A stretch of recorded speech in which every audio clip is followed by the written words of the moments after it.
தமிழகம் எங்கும் கிளைகள் கொண்ட Annamal institute of hotel management and hospital management படிப்பில் சேர்வதற்கான அட்மிஷன் நடைபெறுகிறது.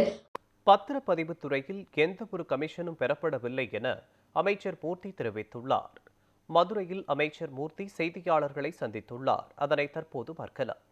சும்மா ஏதாவது கேள்வி கேட்டு என்னத்தான் நாங்க என்ன மாதிரி சொல்றோமா, யாரை பத்தியாவது பேசுறோமா?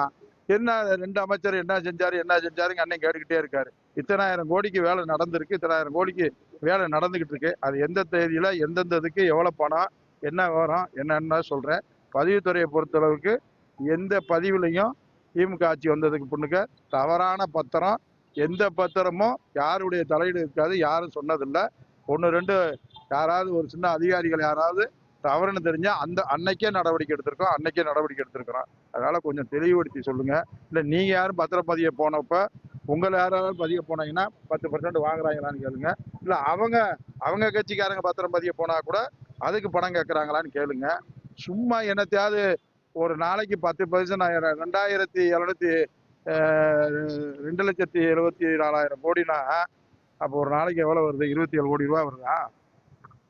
என்னத்தையாவது சொன்னா எவ்வளவு? 10% எவ்வளவு?